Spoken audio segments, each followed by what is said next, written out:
131페이지에 있는 포괄손익계산서를 볼 거예요. 이 아이요. 이 아이 얘기를 볼 건데, 여기서도 우리가 앞으로 뒤에서 본격적으로 공부하기 위해서 알아야 되는 개념들, 정리해야 될 개념들이 다시 있죠. 회계원리 때 배웠던 것도 개념을 정리 다시 해보고. 그럼 일단 손익계산서는 보시면 일정 기간 동안 기업이 발생하는 모든 수익과 비용을 보고하는 재무제표이다. 그쵸? 손익계산서는 나와 있지만 소유주와의 거래, 즉 주주와의 거래를 제외한 자본 변동을 제외한 기업의 순자산 변동을 표시하는 재무제표다. 기업의 성과를 표시하는 유용한 정보다. 뭐 당연한 소리죠. 뭐 읽어보시면 되고요. 밑에 단점 나와 있지만 읽어보시면 돼요. 중요한 얘기가 아니니까. 여기를 보셔야 되는데 포괄손익계산서에 표시되는 정보를 보면 단기순이익이랑 기타 포괄손익이 있어요. 그럼 일단 단기순이익 보면 한 회계기간에 인식되는 모든 수익과 비용 항목은 한국채택국제회계기준이 달리 적용하지 않는 한 단기손익으로 인식한다. 수익과 비용의 정의를 만족하지만 단기손익이 반영되지 않는 항목은 기타 포괄손익과 오류수정과 회계정책의 변경이 있다 나와 있어요. 오류수정과 회계정책의 변경이 도대체 뭘까요? 그래서 밑에 보시면 일단 얘도 IFRS에서는 상계를 인정하지 않는다고 그랬기 때문에 수익과 비용도 일단 상계하지 않아요. 아까 봤던 그 예외상 하나를 제외하고는. 그 밑에 보시면 이번에 중요한 오류수정과 회계정책의 변경은 소급법을 적용하므로 이러한 수익과 비용은 단기 손익이 아니고 전기 이전의 손익이 되어 단기 초에 이익잉여금에 반영된다 나와 있는데 굉장히 어려운 얘기를 하나 할 거예요. 뒤에서 계속 나오기 때문에 우리 지금부터 뭘 볼 거냐면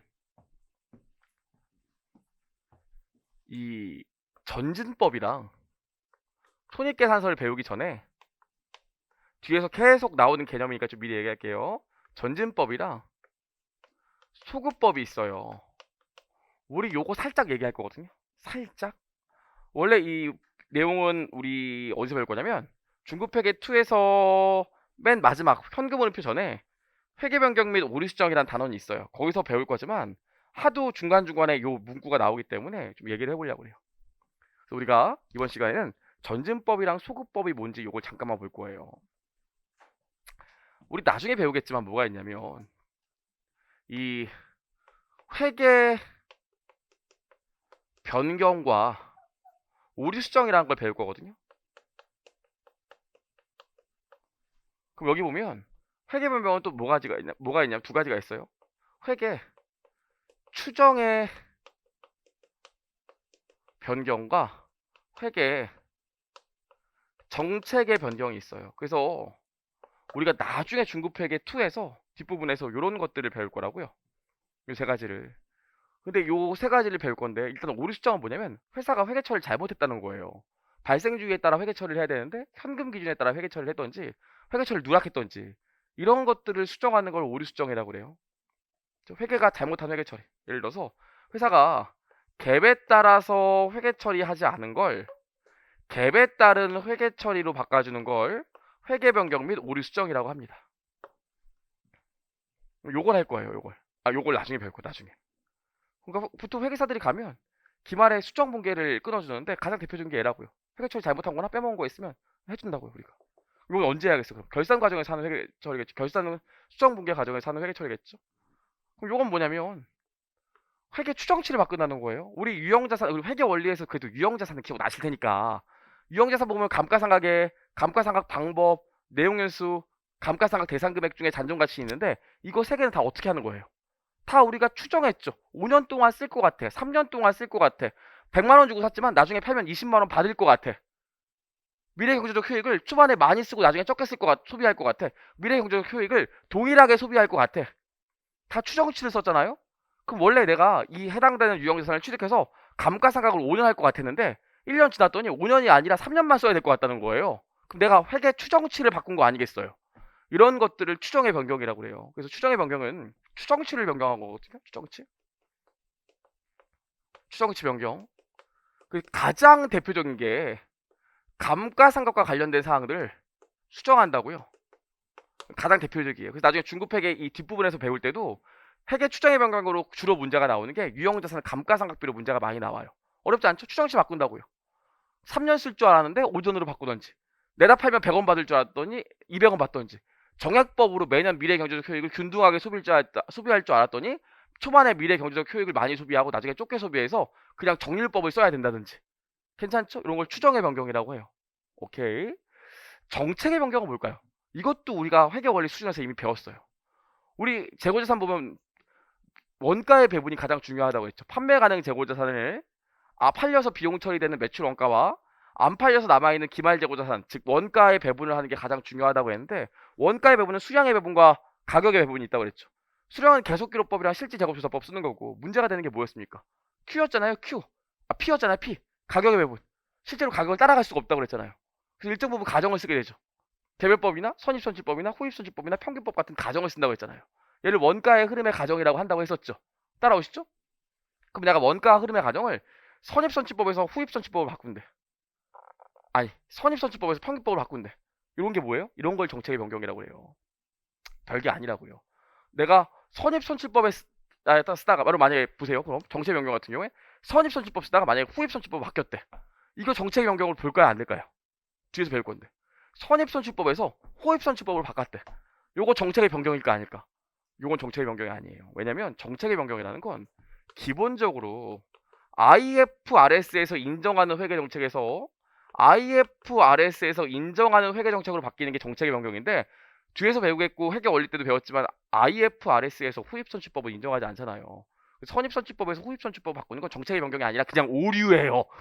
잘못된 회계 처리고, 일반적으로 선입선출법 쓰다가 평균법 쓰거나 평균법 쓰다가 선입선출법 쓰는 걸 우리가 정책의 변경이라고 합니다. 또 뭐가 있어? 우리 유형자산은 후속 측정하는 방법이 두 가지가 있죠.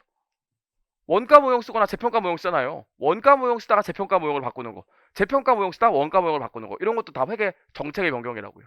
괜찮죠? 뒤에서 자꾸 이런 얘기들이 나오기 때문에 그냥 제가 이번에는 그냥 앞에서 얘기하기로 했어요. 맨날 뒤에서 할게요, 뒤에서 할게요, 뒤에서 할게요 그랬는데 거의 모든 단어에서 이 주제가 조금씩 나오기 때문에 살짝만 얘기를 하려고 그래요. 그럼 정책의 변경까지 이해되시죠? 그렇죠? 어렵지 않죠? 아니면 사례 위주로 생각하셔도 돼. 사례 위주로. 그래서 얘는 주로 어떤 사례라고요?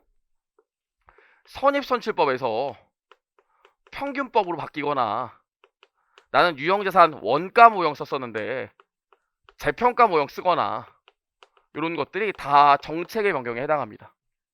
괜찮죠? 그럼 요거 각각의 방법, 각각의 경우에 대해서 적용하는 회계 처리 방법들이 있는데, 적용하는 회계 처리 방법들이 두 가지가 있다고요. 그게 소급법이랑 전진법이에요. 그래서 추정의 변경은요,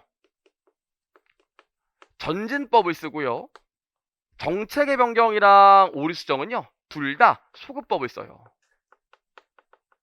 그래서 앞으로 이런 것들은 추정의 변경이기 때문에 전진법 씁니다. 이런 건 추정의 변경 써요. 이런 건 전진법 써요. 이건 소급법 쓰죠. 이런 얘기들이 뒤에 중간중간에 계속 나온다고요. 그래서 사실 여러분 알아야 되는 게, 요거는 어차피 뒤에 가서 또 배울 거니까 제일 중요한 게 뭐냐면 요거와 요거의 의미를 아는 게 좀 중요해요. 전진법과 소급법의 의미. 앞으로 뒤에 가면 전진법 사용합니다. 이런 경우에는 소급법 씁니다. 이런 얘기들이 되게 많이 나온다고요. 그래서 지금 미리 좀 얘기하는 거니까 살짝만 볼게요. 그럼 우리 요 예로 한번 해볼 거예요. 내가 유형자산을 100원에 취득했고요. 잔존가치는 0이고 내용연수 5년이고요. 정액법으로 감가상각하기로 했어요. 회계원리는 다 들으셨으니까. 그럼 X 1년 말에 감가상각비는 얼마 나옵니까? X 1년 말에 감가상각비는 내용연수 5년의 단존가치방의 정액법이니까 20 나오겠죠. 그 장부 금액이 80일 거 아니에요. 근데 요때 내용연수가 5년에서 2년으로 바뀌었대요. 내용연수가 5년에서 2년으로 바뀌었대. 중간에 바뀌었대. 그럼 원래 요거 뭐에 해당해요? 추정치를 바꾼 거니까 추정의 변경에 해당하죠. 그럼 추정의 변경에 해당하면 어떤 방법을 쓰냐면 전진법을 쓴다고요. 그럼 전진법이 뭔지 지금부터 보면 아주 쉽게 얘기하고 그 다음에 또 예를 해볼게요. 실제로 제가 그런 사람은 아니에요. 그런 사람은 아닌데, 제가 어느 날 술을 먹었어요. 술을 먹었는데, 홍대 술을 먹었는데 너무 흥이 난 거지. 그래갖고 술 먹다가 그 여자친구한테 연락이 왔는데 계속 연락 못 받았어. 그럼 문자가 계속 와 있어. 그러다가 이제 다 놀고 정신을 차리고 핸드폰을 보니까 새벽 2시인데 문자가 진짜 엄청나게 많이 와 있어. 그래서 전화해 걸어. 미안해. 내가 핸드폰을 내가 못 받는, 미안해. 그러면 장난쳐 지금? 이게 사람 새끼니? 야, 장난 이럴 거면 진짜 내가 너 때문에 왜 이렇게 스트레스 받아야 돼? 이 새끼야. 끊어. 딱 끊어. 헤어져. 끊었어요. 그럼 어떻게 해야 돼요?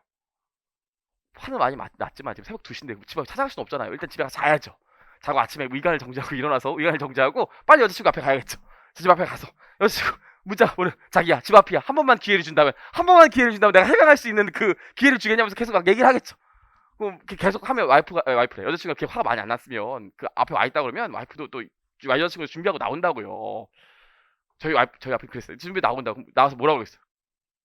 야, 너 지금 얘기해. 나 진짜 이렇게 못 살겠어. 그냥 헤어지던지 아니면 네가 술을 끊던지 둘 중에 하나라. 아니야. 내가 술 끊는 거 바라주다. 너 어차피 걔가 똥을 끊지. 넌 어차피 걔기 때문에 술 못 끊는 거 알아. 그냥 마시더라도 연락을 좀 해. 확실해. 그럼 제가 뭐라고 그랬어요? 뭐라고 그랬어? 알았어. 나 지금부터 잘할게. 내가 어저께까지는 그냥 내가 개였어.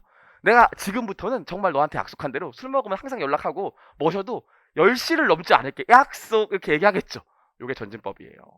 전진법은 뭡니까? 지금부터 잘하자는 거예요. 그래서 보세요. 표정이 무슨 개소리 하는 표정인데 장부 금액이 80이었잖아요. 내용 횟수가 5년에서 2년으로 바뀌었대. 그럼 이미 1년은 경과했잖아요. 이미 1년은 경과했으니까 4년 남은 거고 바뀐 내용 횟수를 기준으로는 이미 1년이 경과했으니까 1년밖에 안 남은 거죠. 여기까지 따라오시죠? 그럼 이제 내용 횟수가 5년에서 2년으로 바뀌었는데 이미 1년 경과했기 때문에 1년밖에 안 남았잖아요. 그럼 나 이제 뭐 해줘야 돼? 남은 80원을 1년 동안 감가상각 해줘야겠지. 두 번째 연도에는 감가상각비가 얼마가 돼요? 80이 된다고요. 요게 전진법이에요. 바뀌더라도 바뀌기 직전의 장부 금액을 기준으로 바뀐 방법을 적용하는 걸 전진법이라고 한다고요. 이해하시겠죠? 여태까지 과거의 일은 신경 쓰지 말고 지금부터 전진적으로 앞에 일만 보자는 거예요. 따라오시겠습니까? 이게 전진법이에요. 그럼 나를 봐요. 전진법의 의미를 정확히 알려면 재무상태표랑 손익계산서를 그려봐야 돼. 그럼 보세요. X1년도의 재무상태표를 그리면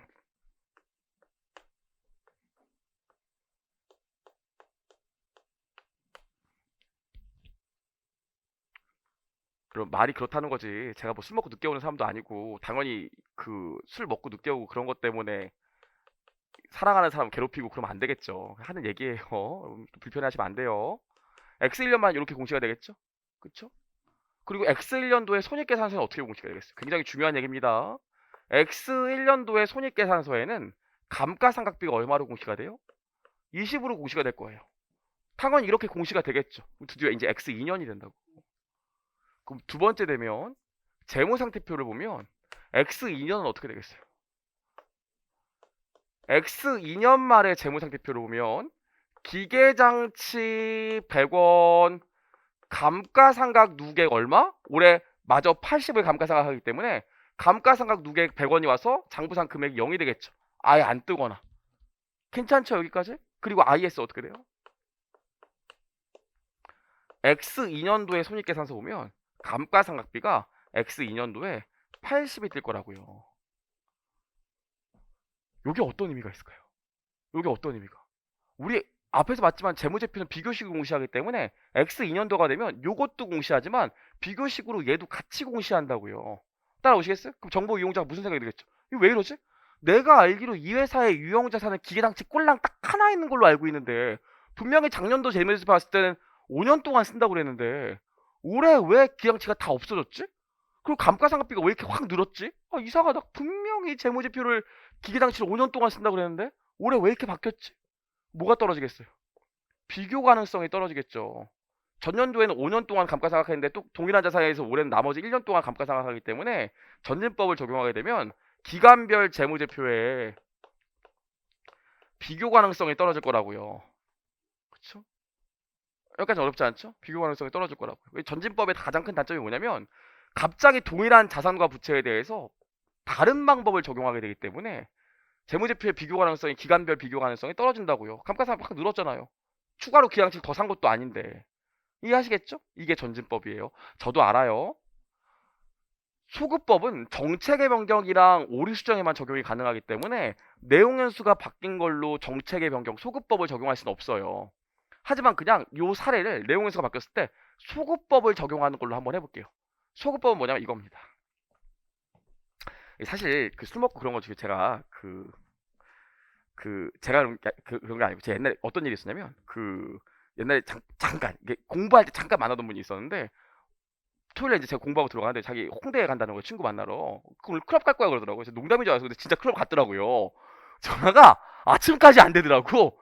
아침 5시에 받았더니 나 지금 나 뭐 하더니 오빠 전화 너무 와서 무서워서 못 받았어 그러더니 나 뭐 이것 때문에 헤어진다면 뭐 헤어짐의 사유로 받아들일게 이러더라고요. 제가 개빡쳐갖고 바로 헤어졌거든요. 근데 만약에 제가 아까 좀 전에 했던 것처럼 돌아와서 여자친구한테 분명히 약속을 했어.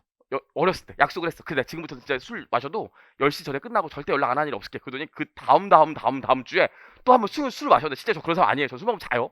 막 너무 너무 놀아가지고 새벽 2시, 3시, 4시, 5시, 6시까지 먹었어. 연락도 안 됐어. 그리고 이제 6시에 핸드폰을 켜봤더니 10시까지, 12시까지 문자가 오더니 진짜 이럴 거야? 왜 연락 안 돼? 뭐 하는 거야? 막 연락이 오더니 한동안 문자가 없다가 새벽 4시쯤에 문자가 이렇게 왔어. 건강해요. 이렇게 왔어요. 이게 뭡니까? 너랑 나랑은 이제 완전 끝났다는 거죠.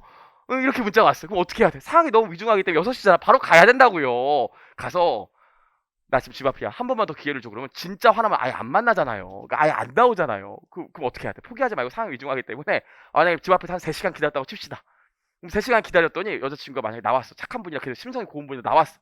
나왔더니 자기야 나와줬네. 아니 저희 헤어졌잖아요. 남이잖아요. 저 쓰레기 버리러 나왔어요. 저 가세요 하면서 쓰레기 버리고 있는데 싹싹 빌고 그러면 마음이 착한 분이라면 대화할 기회는 주겠죠. 그런 그쵸. 저렇게 아예 탈락할 수도 있지만 기회를 주겠죠.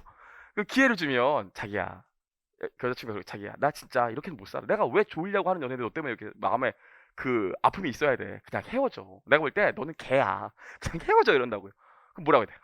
아니야. 내가 너 기다리는 3시간 동안 생각 많이 했어. 나 정말 새로 태어났어. 다시 태어났어. 웃기지 마. 너 이러고 또 술 먹어.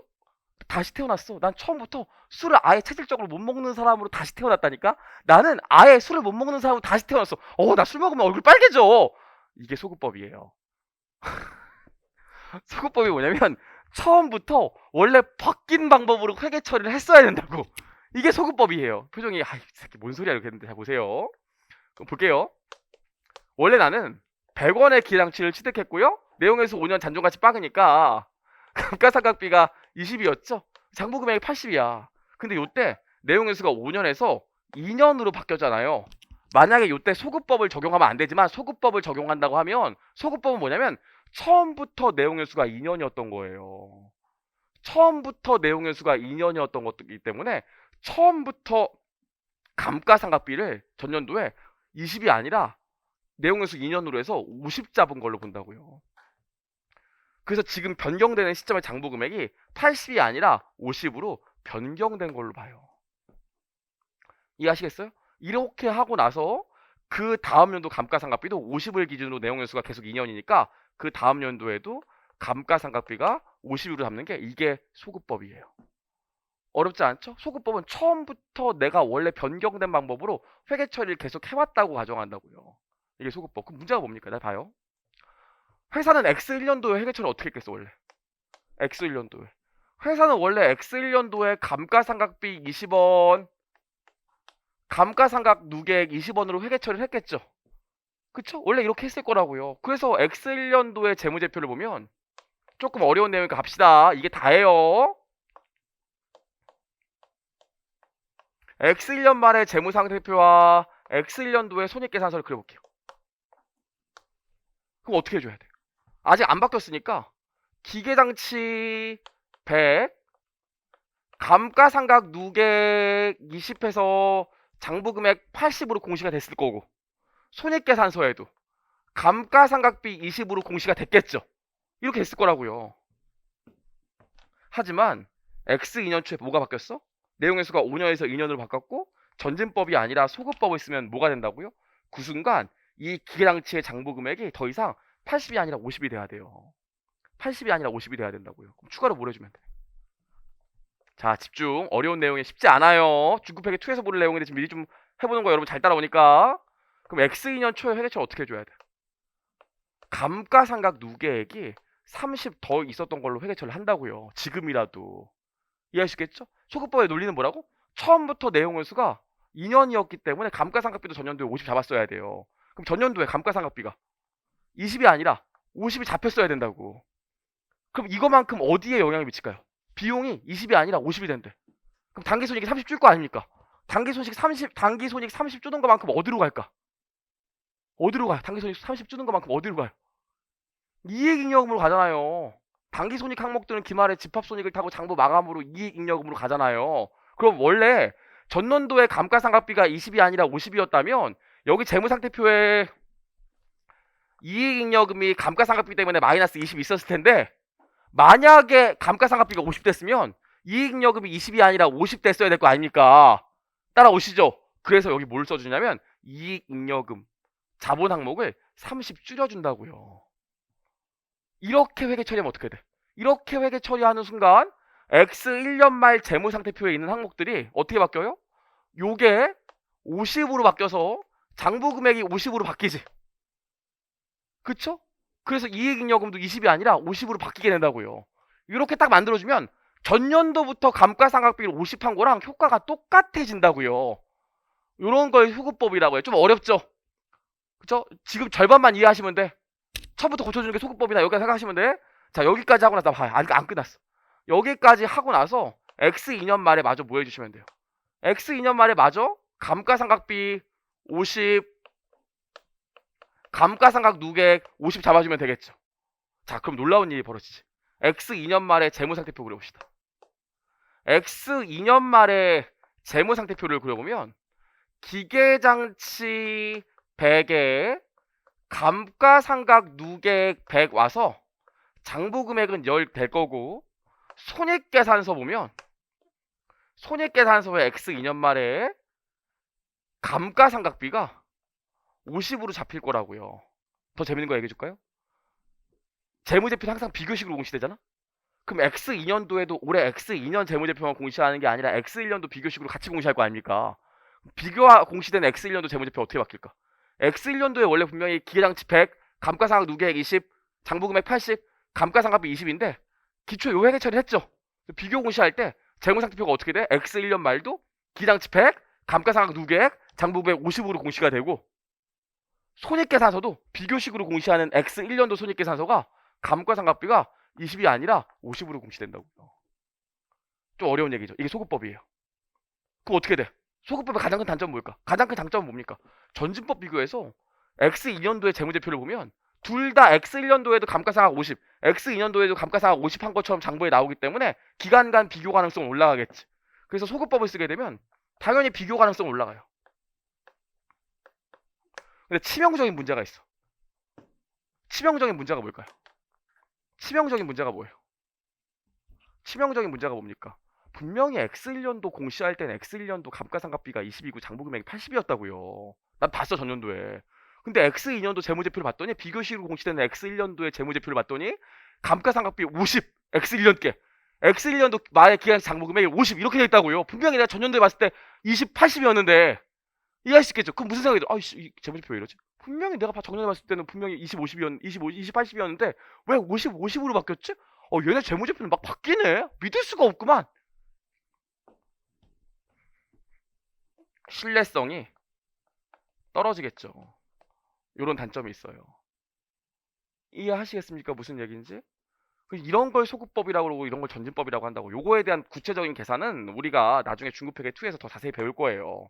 지금 개념만 이해하고 싶었던 거고. 그럼 보세요.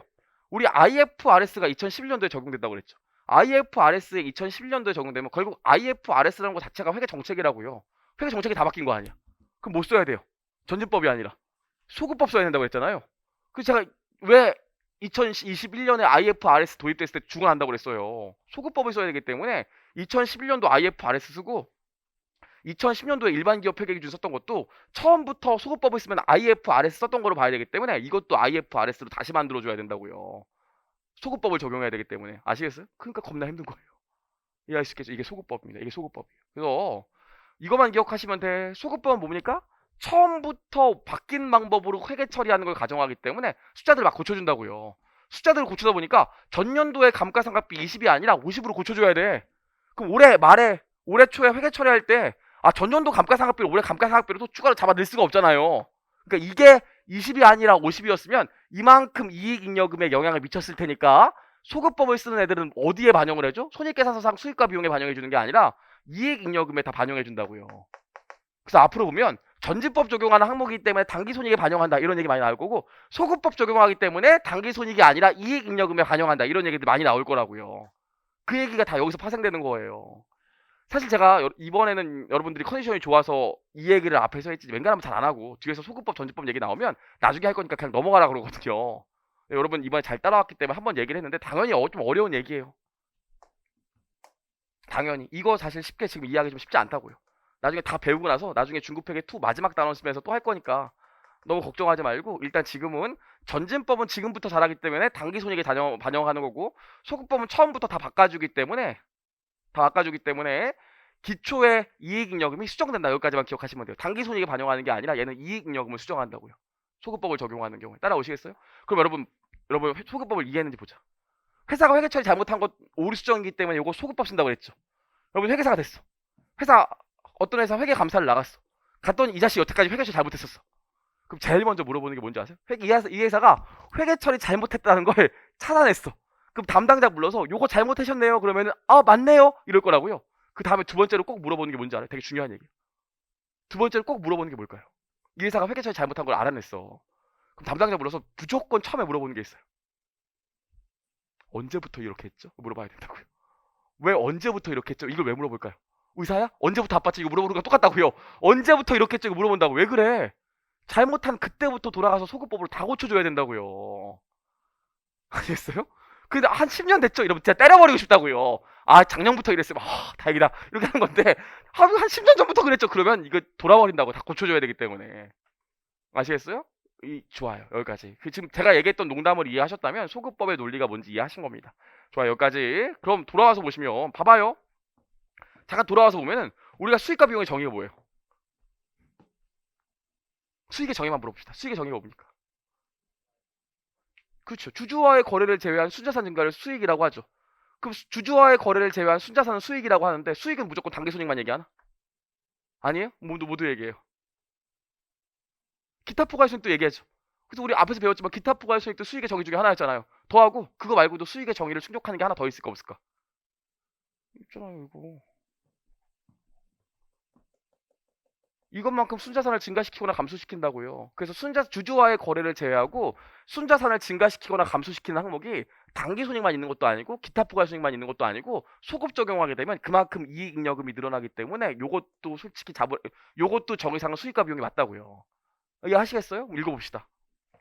아무것도 아닌 문단 같지만 꽤 많은 정보를 내포하고 있어요. 읽어볼게요. 보시면 한 회계기간 동안 인식하는 모든 수익과 비용 항목은 한국채택국제회계 기준에서 달리 정하고 있지 않는 한 단기손익에 들어가야 돼. 단 수익과 비용의 정의를 만족하지만 단기손익에 반영되지 않는 항목은 기타 부가액손익 있고요. 또 뭐가 있어? 오류수정과 회계정책의 변경 효과가 있다. 오류수정과 회계정책의 변경 효과가 뭔데? 요게 소급법에 위한 이익 잉여금의 변동 얘기하는 거라고요. 이해하실 수 있겠어요? 아무것도 아닌 것 같지만 이게 정확히 이해를 해야 읽히니까. 그렇죠? 그래서 수익과 비용의 정의를 만족하면 일반적으로 단기손익에 들어가는 게 맞지만 기타 포괄손익에 반영될 수도 있고 회계 변경이나 오류 수정으로 소급법을 적용하는 경우엔 그것만큼 이익잉여금이 변동되기 때문에 그것도 수익과 비용의 정의를 만족한다고요. 괜찮죠? 여기까지요. 여기까지만 보시면 됩니다. 그래서 셀프 스터디 보시면 한국채택국제회계기준이 요구하거나 허용하지 않는 한 수익과 비용은 상기하지 않는다. 이건 아까 봤던 거고 중요한 오류 수정과 회계정책의 변경은 소급법을 적용하므로 이러한 수익과 비용은 단기손익이 아니고 전기 이전의 손익이 되어 단기 초에 이익잉여금에 반영된다. 이해하시겠습니까? 무슨 얘기인지? 자 그럼 한 번만 더 물어볼게요. 여기까지만 하고 이제 소급법 얘기는 그만할 거예요. 집에 갔더니 오늘 엄마가 물어보시네. 야 너 잘 때 너 오늘 피곤해 보이더라. 잘 때 너 필기 노트 한 거 필기도 봤더니 와 정윤돈이라는 사람이 앞에 3장에서 벌써 전진법이랑 소급법 얘기했더라. 너 필기도 됐던데 전진법이 뭐니? 그럼 뭐예요? 그쵸. 엄마 전진법은 지금부터 잘하는 게 전진법이야. 이러면 돼요. 그래서 지금부터 잘하는 게 전진법이기 때문에 얘는 이익잉여금에 반영해요. 단기손익이 반영해요. 단기손익에 반영한다고요. 그럼 소급법은 뭐예요? 소급법이 뭐니? 그럼 뭐라 할 거예요? 그렇죠. 전에까지 소급해서 바꿔주기 때문에 단기손익에 반영해요. 이익잉여금에 반영해요. 이익잉여금에 반영한다고요. 그럼 왜 이익잉여금에 반영해요? 소급법은 왜 이익잉여금에 반영해요? 얘기했잖아요. 전년도 과거에 있었던 것 다 수정액이기 때문에 전년도에 있었던 걸 수정하면서 그 수정액이 전년도에 단기손익에 영향을 미칠 거고 그것들이 다 집합손익을 타고 장부의 마감으로 이익잉여금으로 가 있을 거기 때문에 전년도에 당기 이전에 전년도에 발생했던 것들을 수정하면 그것들이 당기손익을 타고 집합손익을 타고 이익잉여금에 다 꽂혀야 되기 때문에 이익잉여금을 수정해주지 당기손익을 수정해주지 않는 거라고요. 이해하시겠어요? 무슨 말인지? 아니 소급법을 적용하는 경우에도 전년도의 손익효과를 다 당기손익에 반영하면 단기의 손익만 늘어나기 때문에 기간과의 비교 가능성이 다 떨어질 거 아닙니까?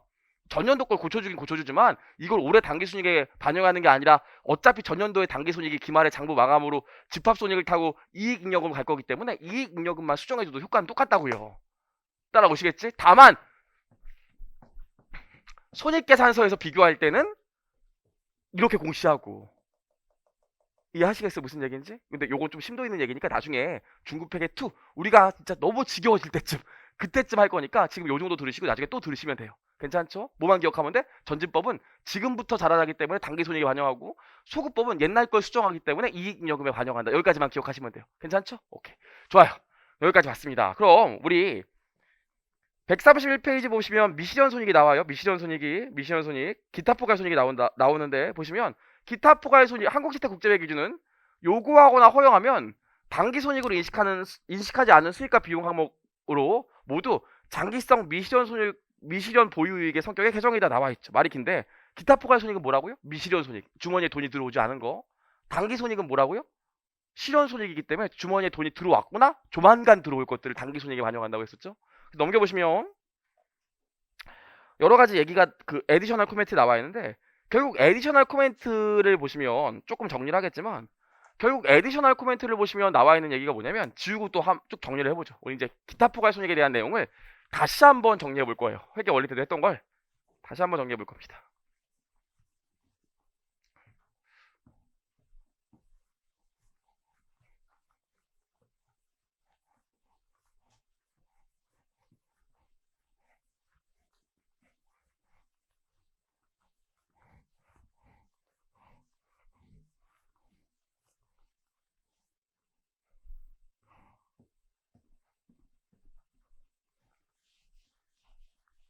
자, 그럼 우리 이제 소급법에 의한 이익잉여금은 입고 잘 나오는 경우가 아니잖아요. 어쩌다 한번 정책이 변경하고 오류 수정 어쩌다 한번 하는 거니까 그건 있고. 그럼 결국 우리가 주주와의 거래를 제외하고 순 자산이 변동하는 경우를 보면 사실 세 가지가 있다고요. 뭐 단기 손익, 기타 포괄 손익, 그 다음에 뭐 소급법에 의한 이익잉여금 변동. 이 소급법을 적용했을 때 이익잉여금의 변동. 요 세 가지가 있는 건데 요거는 일반적인 케이스는 아니니까 얘기 안 할 거라고요. 앞으로도 계속. 그래서 일반적으로 주주와의 거래를 제외한 순자산 증가, 감소, 자본의 변동은 요 두 개에서 발생한다고 생각하시면 되고 그럼 이 단기 손익은 가장 큰 특징이 뭐라고요? 실현 손익. 미실현 손익은 가장 큰 특징이 OCI는 가장 큰 특징이 뭐라고요? 미실현 손익이요. 주머니에 돈이 들어오지 않은 거. 얘는 들어오거나 조만간 들어올 거. 이렇게 나눈다고요. 그럼 이걸 왜 나눌까요? 굳이 안 나눠도 되잖아. 왜 나눌까요? 왜? 이거 두 개를 나누는 첫 번째 이유가 뭡니까? 첫 번째 이유가. 굳이 미실현 손익, 기타 포괄 손익이랑 단기 손익을 나누는 이유가 뭐예요?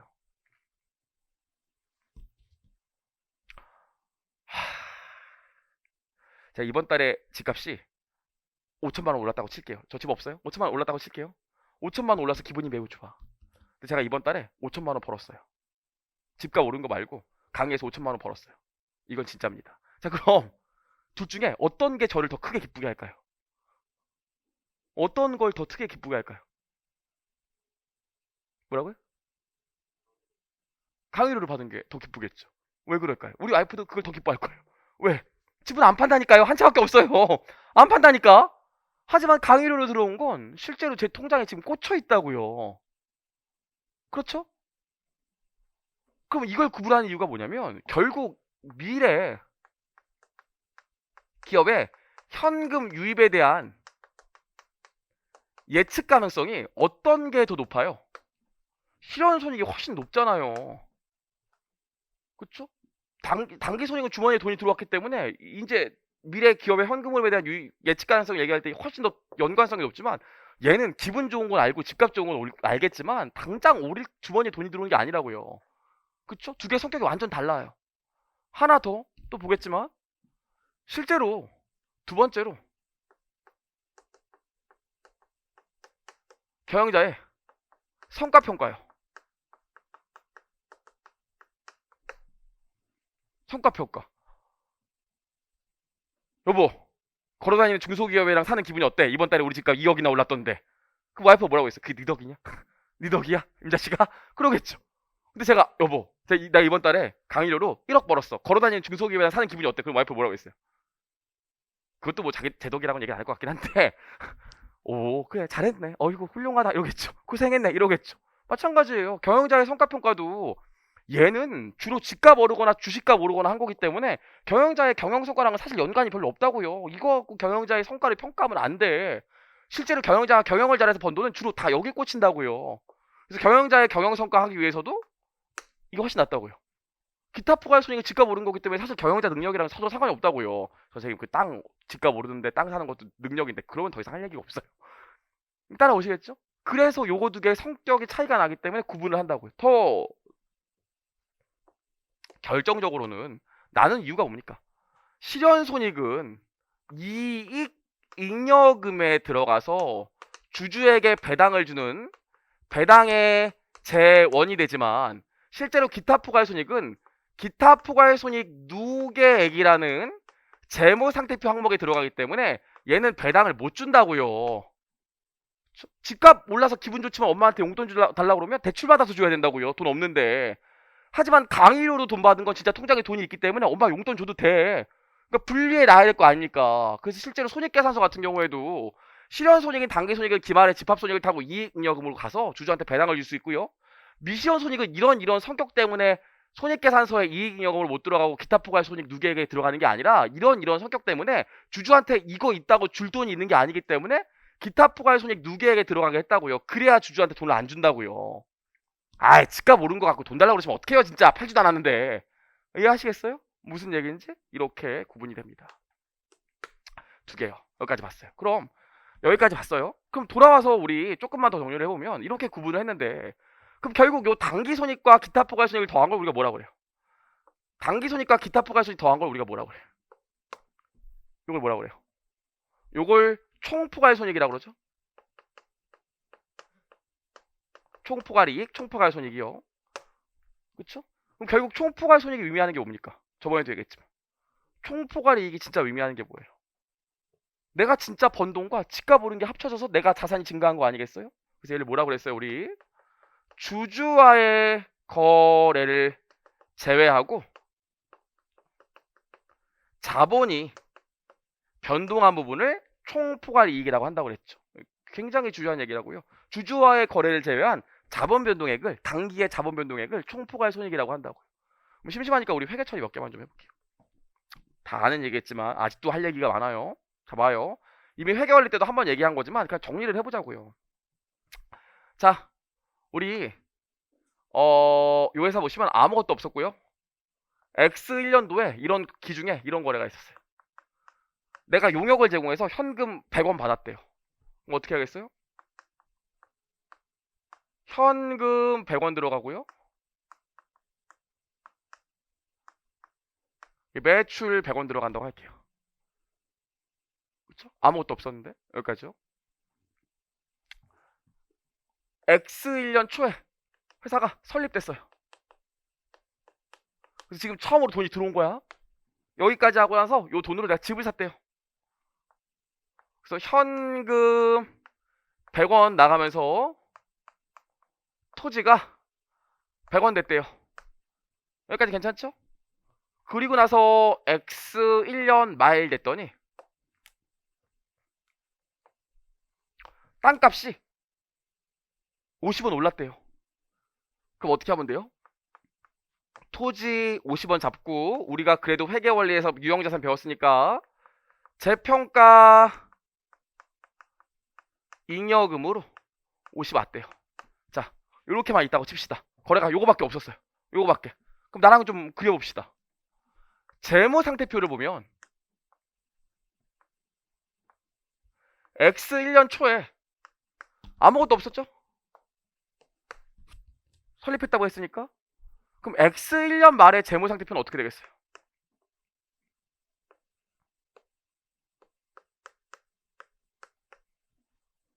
뭐 별거 없죠.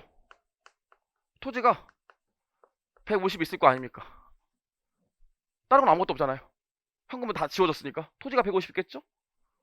그럼 우리 보시면 자본이 얼마 있어야 돼? 150 있어야 된다고요. 그럼 기초에 자본이 아무것도 없었는데 기말에 자본이 150 됐으니까 자본이 얼마 는 거예요? 자본 증감이 150 있었죠? 어렵지 않죠? 자, 이제 회계 처리를 해봅시다. 우리 뭐 봐야 돼? 손익계산서를 좀 봐야겠는데? 자, 손익계산서 보면 우리 뭐 있어요? 지금 매출로 100원 나왔죠? 쭈쭈쭉 내렸더니 여기 뭐가 옵니까? 그래서 당기손익으로 100원 오는 게 아니겠어요? 그럼 당기손익 100원이 어디 들어가야 돼? 여기 들어가야 되잖아요. 그쵸? 그럼 이거 어떻게 해줘요? 이게 여기로 가는 회계 처리가 뭡니까? 그게 장부의 마감 아니겠어요? 그래서 우리가 맨 마지막에 12월 31일 날 결산 과정에서 뭐 합니까? 창부에 마감을 하죠. 창부에 마감 어떻게 해요? 매출 100 없애고 여기 집합손익으로 100 잡죠? 그래서 당기손익 항목인 수익과 비용들은 모두 다 0으로 만들고 다 집합손익으로 모아서 요 집합손익을 없애면서 집합손익을 어디로 보내요?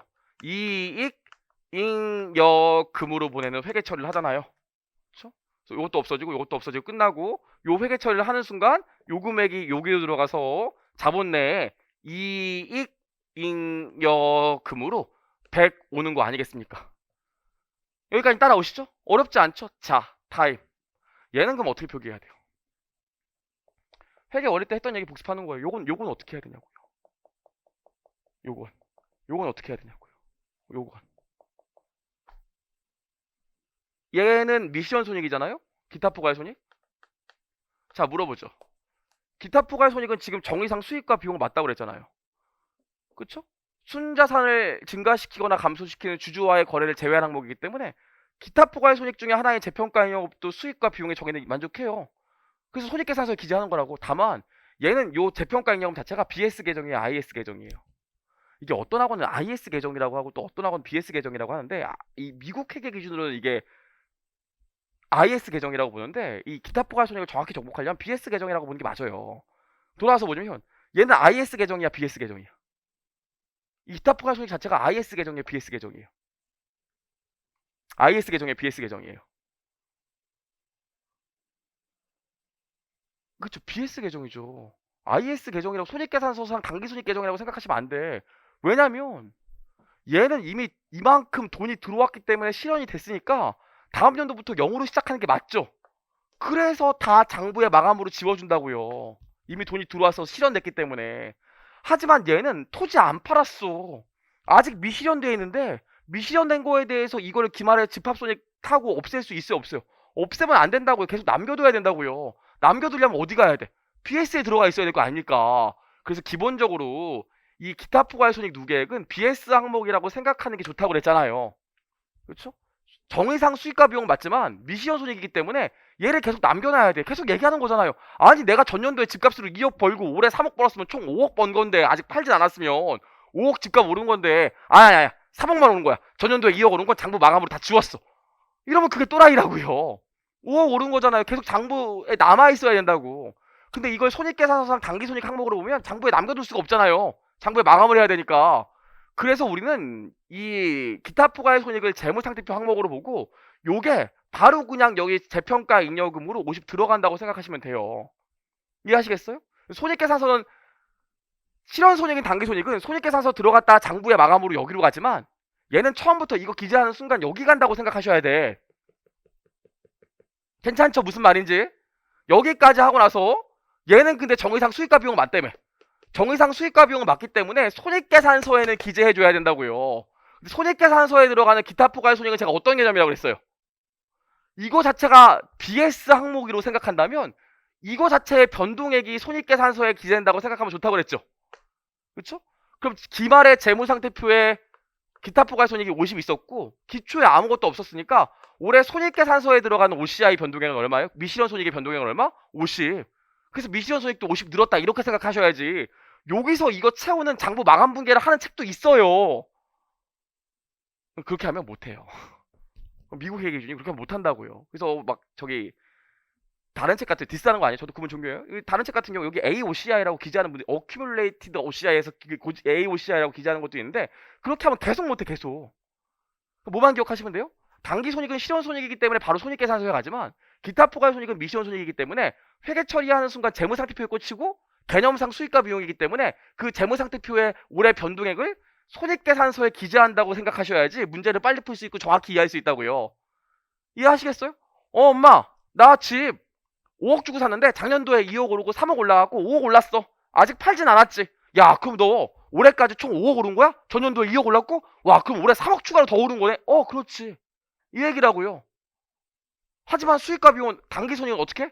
작년에 2억 벌었지만 그게 뭐가 중요해? 그냥 올해 5억 벌었어. 올해 3억 벌었어. 이게 중요한 거라고요. 작년이랑 올해 합쳐서 5억 번 건 별로 중요하지가 않아요. 아시겠어요? 그의 개념이라고요. 여기까지. 그럼 봐봐요. 그럼 결국 당기손익이랑 기타 포괄손익 더하면 이게 뭐라고? 150억인데 이게 뭐라고요? 이게 총 포괄이익이라고 그랬죠. 그쵸? 봐봐. 150억이랑 뭐랑 똑같아요. 올해 기초 자본이 빵이었는데 기말 자본이 얼마 됐어요? 150 됐죠. 그래서 결국 총 포괄이익이 주주와의 거래를 제외한 자본 변동액과 일치한다고요. 그쵸? 근데 우리 한 발만 더 나가보자 그랬죠. 한 발만 더. 뭐 부채가 없고 자본 거래가 없으면 결국 이 총 포괄 손익이랑 뭐랑도 똑같아야 돼? 자산도 올해 150원 변동한 거기 때문에 총 포괄 손익이랑 자산의 변동도 똑같이 일치해야 된다고요. 되게 중요한 얘기예요. 우리 세무사 시험도 마찬가지고 회계사 시험도 마찬가지고 요 논리로 문제를 내는 경우가 꼭 한 문제씩 있다니. 거래 겁나 복잡하게 준 다음에 자본의 변동액을 물어봐. 근데 자산의 변동액은 되게 간단하거든요. 그거랑 답이 똑같을 수밖에 없다니까요. 그래서 결국 지금 총포괄 손익 보고 있는데 저걸 보고 우리가 지금 이 아주 간략한 요 사례를 보고 우리가 이해해야 되는 사항이 두 가지가 있어요. 첫 번째 뭐 기타 포괄 손익, 미시현 손익은 BS에 기재하는 거야, IS에 기재하는 거야.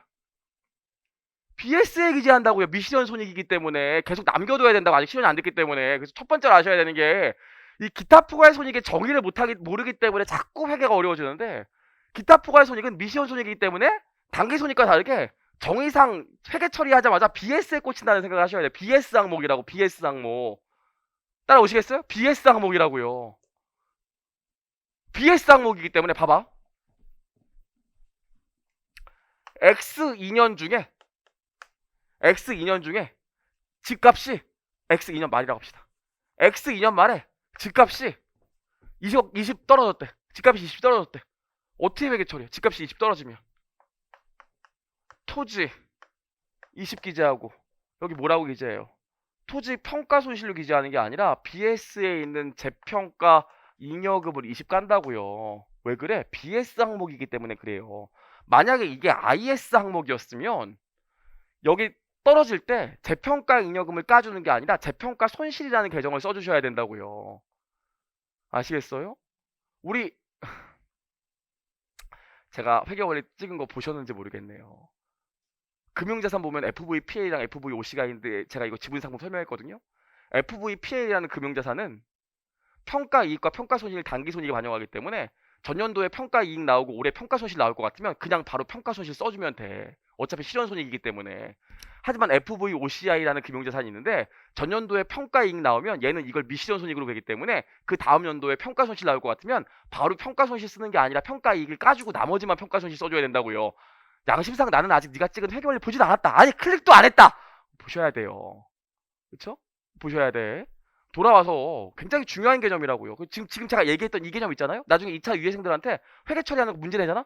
진짜 100명 중에 80명은 평가 이익 안 까고 그냥 바로 평가 손실 쓴다고요.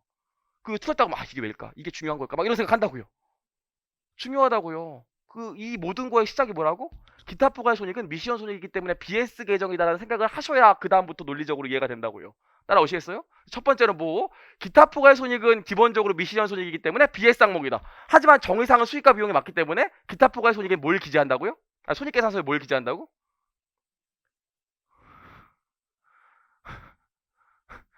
좋아요. 손익계산서에는 재무상태표에 기재된 기타 포괄 손익의 변동액이 기재된다고요. 이해할 수 있겠죠? 정의상은 수익과 비용이 맞기 때문에 손익계산서에 기재는 해주긴 해줘야 돼. 그래서 재무상태표상에 1년 동안의 변동액을 기재하는 거라고요. 이해할 수 있겠죠? 말 중요한 얘기예요. 꼭 기억하시고 두 번째로 또 뭐가 중요해? 두 번째로 뭐가 중요해? 두 번째로 뭐였어요? 그래요. 두 번째로 중요한 건 뭐냐면 결국 이 총포괄 손익의 의미라고요. 결국 얘는 실현손익이고 미실현손익이기 때문에 요거 두 개 때문에 주주와의 거래를 제외하고는 요거 두 개의 합이 자본 변동과 같지만 주주와의 거래도 없었고 부채도 없었다면 이게 결국 뭐랑 똑같아질 수밖에 없어요? 자산의 변동과도 똑같아질 수밖에 없다고요. 진짜 중요한 얘기 두 가지 얘기 진짜 중요한 얘기. 특히나 이 첫 번째 얘기는 이 첫 번째 얘기를 몰라서 여러분들이 회계를 못하는 경우가 진짜 많아요. 결국 뭐랑 똑같아? if 부채가 없고 주주 거래가 없다면 총포괄 손익이랑 뭐랑 똑같아? 자산의 변동이랑 똑같다고요. 그렇죠? 하나 더 뭐 얘는 무슨 항목? 기본적으로 BS 미실현 손익이기 때문에 BS 항목이라는 생각을 갖고 있어야 우리가 해결할 수 있어요. 그렇죠? 좋아요. 여기까지요. 여기까지. 여기까지 얘기입니다. 여기까지 얘기. 그래서 여기까지 얘기를 봤어요. 그래서 교재 보시면 132페이지에 당기손익과 기타 포괄손익의 분류가 나오는데 수익에서 비용을 차감한 순액을 총포괄손익이라고 한다. 그 얘기 안 했구나. 여러분 133페이지 전까지 131페이지, 132페이지는 우리가 이해하기 위해서 써놓은 거지 이게 무슨 시험 문제 나올 내용이에요. 이건 우리 뒤에서 이해하기 위해서 하는 거지 실제 암기하고 이럴 건 133페이지부터 나오니까 그냥 가볍게 읽을게요. 수익에서 비용을 차감한 총액을 총포괄손익이라고 한다. 포괄손익 계산서에서는 단기에 발생한 총포괄손익에 대한 정보를 제공하기 때문에 붙여진 명칭이다. 총포괄손익은 단기손익과 기타 포괄손익으로 구분한다. 그래서 왜 기타 포괄손익을 OCI라고 그래요? Other Comprehensive Income의 줄임말이라서 그냥 OCI라고 불러요. 좋아요. 여기까지 했고요. 나와 있습니다. 밑에 보시면 포괄손익계산서에서는 단기손익을 구성하는 수익과 비용을 먼저 표시하고 밑에 기타 포괄손익을 구분해서 표시합니다. 당연히 그래야겠죠. 두 개의 성격이 다르기 때문에 미래 현금 흐름에 대한 예측도 다르고 경영자의 성과를 평가하는 것도 다르기 때문에 구분해서 표기하지 손익계산서에 따로 같이 표시하지 않아요. 여기까지 보시면 될 것 같아요. 좋아요. 여기까지 봤고요. 에디셔널 코멘트는 여러분 읽어보시고 실제로 교재에 거기 133페이지 공란 있잖아요. 134페이지 여기 많이 뒀잖아요. 여기다가 최소한 요 정도는 좀 써놓으셔야 돼요. 요 정도는. 이게 결론이니까. 그렇죠? 그리고 집에 가서 요거 회계 처리해보고 윤돈이가 했던 얘기가 뭔지 생각해 보셔야 되고요. 아직 안 끝났어요. 그럼 아무튼 X 1년 말에 이 회사가 여기까지 거래가 있었다고 할게요. 이 회사가 X 1년 말에 여기까지 거래가 있었어요. 여기까지.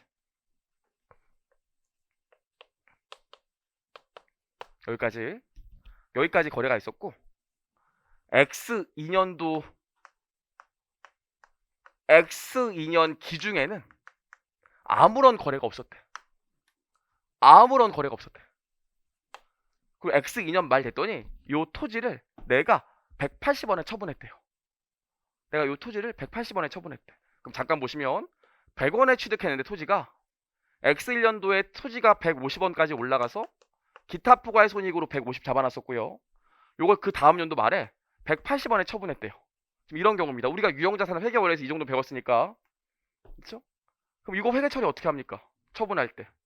일단 현금이 180원 들어오고 토지가 장부 금액인 150이 없어지면서 요 30원을 뭘로 기재해요? 토지 처분 이익으로 기재하죠. 여기까지 하고 재무상태표에 뭐 있어요? 여기까지 하면 토지와 관련된 150원을 제거한 건데 또 뭐 있어요?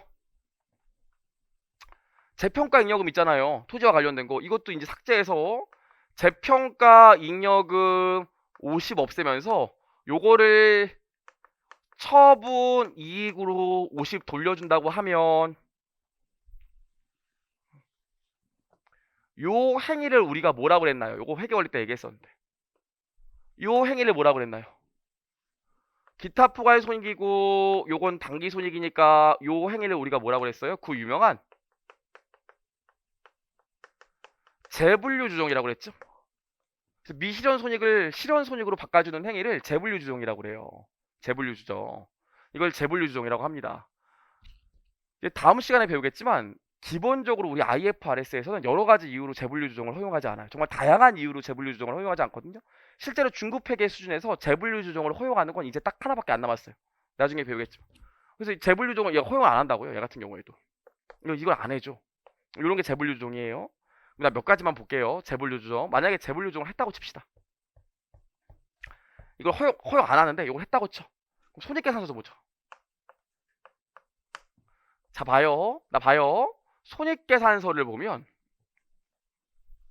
당기손익은 얼마예요? 당기손익은 얼마? 80이죠? 얘랑 얘. 기타 포괄손익에 미친 영향 얼마예요? 50 줄었잖아요. 아무튼 줄어들었잖아요. 자, 여기까지 하고 나서 BS 그려보세요. 두 번째 연도에 BS 현금 180 들어오겠죠? 봐봐 여러분, 현금 180 들어올 거예요. 원래 이익잉여금 얼마 있었죠? 기초에? 원래 기초에 이익잉여금이 100 있었고 재평가 잉여금이 50 있었는데 요 회계 처리를 하게 되면 봐요. 요 회계 처리를 하면 일단 재평가 잉여금 없어지지. 요걸 했다면 없어지지. 그래서 기말 BS에 0이고 기초의 BS에 재평가 잉여금이 50 있었기 때문에 요게 마이너스 50 되는 거 아니겠어요? 여기까지 괜찮죠? 여기까지 하고 당기손익은 80이에요. 그럼 이거 어떻게 될까? 굳이 원치 않지만 한번 해보면 장부의 마감을 통해서 처분 이익 80이 없어지고 집합까지만 쓸게요. 집합손익으로 80 간 다음에 요 집합손익이 80 없어지면서 이익잉여금으로 80 가는 거 아니겠습니까? 그래서 여기 어떻게 되겠어? 요게 180으로 바뀌겠죠. 괜찮죠? 여기까지. 여러분 두 개 더하면 총포괄손이 얼마예요? 두 개 더하면 총포괄손이 얼마입니까? 30이죠. 그렇죠? 그럼 만나볼까? 기초에 우리 자본 얼마 있었어요? 150 있었죠. 기말에 자본 얼마예요? 180 됐네. 자본이 30 늘었죠. 그래서 총포괄손익이 30이라고요. 기초에 자산 얼마 있어요? 150이었지. 기말에 자산 얼마야? 180이지. 자산이 30 늘었네. 그래서 총포괄손익이 30이라고요. 여기까지 괜찮죠? 여러분 조금 힘들더라도 진짜 10분만 더 하고 끝낼 테니까 집중력을 풀가동하셔야 돼. 진짜예요. 기타 포괄손익이랑 현재 가치 못해서 회계 그냥 포기하는 거라고요. 여기까지 괜찮죠? 여기까지? 봐봐. 이런 걸 재분류조정이라고 해요. 재분류조정은 뭐라고? 기타 포괄손익을 당기손익으로 분류 변경해주는 건데 문제는 뭐냐면 우리 가지각색의 이유로 앞으로 중급회계를 배우면 대부분 재분류조정을 허용을 안 한다고요. 우리 토지는 유형자산 배웠잖아. 재분류조정 왜 안 해요? 몇십 년 동안의 투자 성과인 미실현손익이 처분할 때 일시에 당기손익으로 재분류조정되면 당기손익이 기간별 비교 가능성이 떨어진다고 그랬죠? 그래서 안 해준다고 그랬잖아요. 그럼 봐봐요. 이제 지우고. 그래서 일반적으로 안 해줘. 이거 안 해준다고. 이거 안 해줘요. 안 해주면 어떻게 돼? 이 BS 잠깐 확대해보면 안 해줬을 때는 어떻게 돼요? 안 해줬을 때 BS를 보면 날 봐요. 안 해줬을 때 BS를 보면 현금 여전히 180이고 재평가 잉여금은 여전히 50 남아있겠죠. 이익잉여금은 어떻게 되겠어? 기초에 100 있었는데 장부의 마감으로 30 없어지고 집합손익 30? 집합손익 30 없어지면서 이익잉여금은 30 갈 거니까 여기 이익잉여금 얼마 되겠어요? 130 되겠죠. 여기까지 괜찮죠? 에이 괜찮잖아요. 그럼 여기 어떻게 돼요? 당기손익 30, 기타 포괄손익 미친 영향 없고 총포괄손익 30. 그러면 총포괄손익 30인데 얘도 보시면 어차피 기초 대비 기말에 자본이 30 는 거니까 맞네. 따라오시죠? 총포괄손익 똑같다고요. 자 여기까지 한 다음에 하나만 더 마지막. 근데 우리 뭐는 허용했어요? 유형자산에서 배웠잖아. 뭐는 허용했어? 기타 포괄손익을 당기손익으로 재분류 조정하는 건 안 되지만 만약에 무조건 저렇게 재분류 조정을 금지시키면 누가 화낸다고 그랬어요? 주주가 화낸다고 그랬잖아요. 야, 너 땅 팔아서 80이나 재미 봤는데 나한테 돈을 안 줘? 뭐? 50원은 기타 포괄손익 누계? 이럴 수 있기 때문에 기타 포괄손익도 뭐는 해줘야 돼. 일단 이익잉여금으로 보내줘야 주주가 그래도 배당은 받을 수 있기 때문에 불만이 없을 거 아닙니까? 회계 어릴 때 했잖아요, 얘기. 그래서 우리 뭐예요? 회계가 재분류 조정을 금지하더라도 회사가 원하면 기타 포괄손익 이 재평가 잉여금 요 기타 포괄손익을 바로 자본 내 다른 항목인 이익잉여금으로 대체하는 건 허용한다고 그랬죠. 이거는 회사가 하고 싶어도 하고 싶으면 할 수 있다고 그랬죠. 이때 여러분들이 첫 번째로 스텝이 꼬이는 게 뭐냐면, 그럼 여기 얼마 들어가? 기타 포괄손이 없어졌잖아요. 기타 포괄손이 없어졌잖아. 여기 얼마 들어가야 돼? 대부분의 친구들이 없어졌기 때문에 아까 재분류 조정이랑 똑같이 마이너스 50이 들어가야 된다고 생각한다고요. 줄어들었으니까. 놀라운 일이 일어나죠? 얼마 나와요? 마이너스 20이에요. 봐봐요. 이게 이걸로 바뀌면 얘는 변동이 없고 이게 어떻게 되는 거예요? 재평가 잉여금이 아예 다 사라지면서 이익잉여금으로 얼마 와요? 180이 되겠지. 그쵸? 여기까지 따라오시죠. 따라오셔야 돼. 포기하면 안 돼. 그럼 기초에 자본이 150이 있었는데 이렇게 해버리면 어차피 이익잉여금 180이라서 자본이 180이라 얼마 넣은 거야 자본이? 30 늘었다고요. 그쵸? 자산도 30 늘었어. 근데 여기 얼마 옵니까? 마이너스 25죠. 뭔가 잘못됐잖아. 왜? 이거 두 개 더한 총포괄손익은 자본의 변동과 자산의 변동과 일치해야 되는데 주주와의 거래가 없고 부채가 없다면. 그쵸? 그래서 여러분 착각하시지 말아야 되는 게 요 손익계산서에 들어가는 기타 포괄손익은 반드시 자본 총계의 변동을 가져오는 애들이 들어간다고요. 다른 말로 자산의 변동을 가져오는 애들만 여기 기재할 수 있어요. 자본 총계의 변동을 가져오지 않거나 자산 총계의 변동을 가져오지 않는 애들은 여기 들어갈 수가 없다고요. 얘는 뭐 하는 거야? 재평가 잉여금도 자본이고 이익 잉여금도 자본이기 때문에 자기 안에서 위치 이동한 거지. 자기 안에서 위치 이동한 거지 자본 총계가 늘어나지 않았다고요. 기타 포괄 손익의 손익계산서상 OCI 변동액에 기재하려면 자본 총계가 늘어나야 돼. 근데 이거는 얘도 자본이고 얘도 자본이기 때문에 자기들끼리 위치 이동했다고요.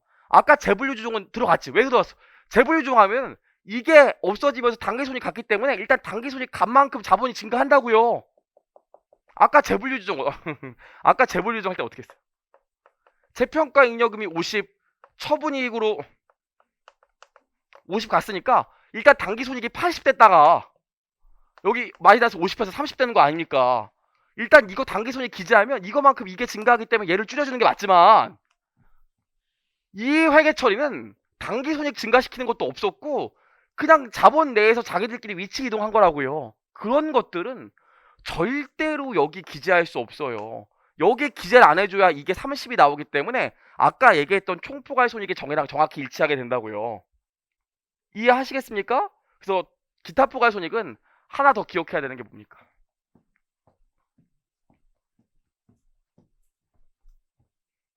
이 기타 포괄손익은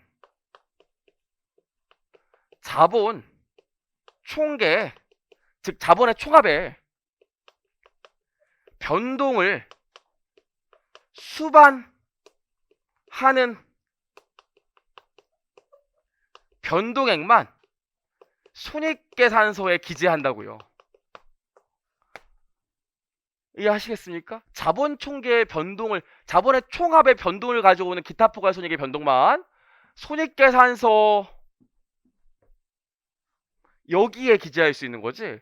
자본 총계의 변동을 안 가져오는 이런 애들은 절대로 들어갈 수 없다고요. 논리적으로 다 연결된다는 생각을 하셔야 돼. 우리 뭐 했어? 처음에 단기손익 배웠고 기타 포괄손익 배웠고 기타 포괄손익이 미션 손익이라는 얘기까지 했었죠. 이거 두 개 더하는 게 총포괄손익이라는 의미도 봤었고 총포괄손익의 의미가 뭔지 봤었죠. 총포괄손익의 의미가 뭡니까? 주주와의 거래와 부채 변동이 없으면 자산 총계 자산의 변동과 부채 변동과 일치해야 된다고 그랬잖아요. 이게 총포괄손익의 전이라고요. 그럼 당연히 이렇게 자본이나 자산의 총계에 영향을 미치지 못하는 기타 포괄손익 거래는 정의상 여기 들어갈 수가 없다고요. 지금 또 얘기하지만 나중에 우리 유형장 가서 재평가 모형 보면 회계 원리랑은 비교할 수 없을 정도로 복잡한 걸 배우는데 막 이런 거래들 나오면 이것까지 포함시켜서 여기 막 넣고 그런다고요. 결국 우리 시험에 나오는 게 이제 4장부터 본격적으로 회계 처리를 배우기 시작하면 시험에 나오는 게 재무상태표와 손익계산서에 들어갈 얘네들 물어보고 특히 얘네들 물어보거든요. 그때 여기에 이게 왜 안 들어가는지 그때 가서도 물어보는 친구들이 많다는 거예요. 그때 가서 물어보는 건 괜찮지 유예 때도 물어본다는 거죠. 그렇죠? 지금 얘기한 거예요. 굉장히 중요한, 굉장히 오늘 지금 우리 마지막 시간에 한 얘기가 진짜 중요한 얘기예요. 진짜 기타 포괄손익의 의미를 정확히 알아야 된다고. 그래서 여러분 제가 이렇게 얘기하면 여러분 지금 무슨 생각인지 알아? 이게 진짜 알듯 말듯 알듯 제발 동영상을 한번 빨리 막 이런 생각 하실 텐데 제가 드리고 싶은 말씀 은 뭐냐면 오늘 댁에 돌아가시면 제가 요거 얘 그린 거 몇 개 안 되잖아요. 얘 회계 처리에 따라 BS랑 IS를 그려봐야 알 수 있어요. 그리고 왁구가 안 맞는다. 아다리가 안 맞는다고. 이거 그냥 아무 생각 없이 여기 넣어버리면 총포괄손익이 마이너스 나오기 때문에 자산 변동이랑 안 맞는다고요. 이런 걸 본인들이 회계 처리에 따라서 BS랑 IS를 그려봐야 이게 느낌이 와 오지. 집에 가서 그냥 읽어보거나 강의를 한번 더 듣는다고 와닿는 거 아니에요. 꼭 가서 오늘 그려보셔야 돼. BS랑 IS를. 진짜 중요한 얘기예요. 진짜. 좋아요. 여기까지 해서 우리 이 재무제표 표시 공시에서 재무제표 표시 공시를 보면서 중요한 얘기였던 기타 포괄손익의 정의를 다시 봤습니다. 그래서 이 얘기가 결국에 136페이지, 137페이지에 그런 얘기가 나와 있거든요. 136페이지, 아니, 그니까 136페이지, 137페이지에 재분류 주중이 뭔지, 재분류 주중이 왜 안 들어가고 들어가는지 얘기가 나와 있는데, 이거 다음 시간에 복습할 때 다시 한번 얘기해 볼게요. 그렇죠? 오늘 여러분 댁에 가서 할 건 뭡니까? 제가 회계 처리했던 요 간단한 사례를 회계 처리별로 BS와 IS가 어떻게 변동하는지 한번 그려보세요. 그래야 늘어요. 그래야. 그래야 와닿고 좋습니다. 오늘 여기까지 하도록 하겠습니다. 수고하셨습니다.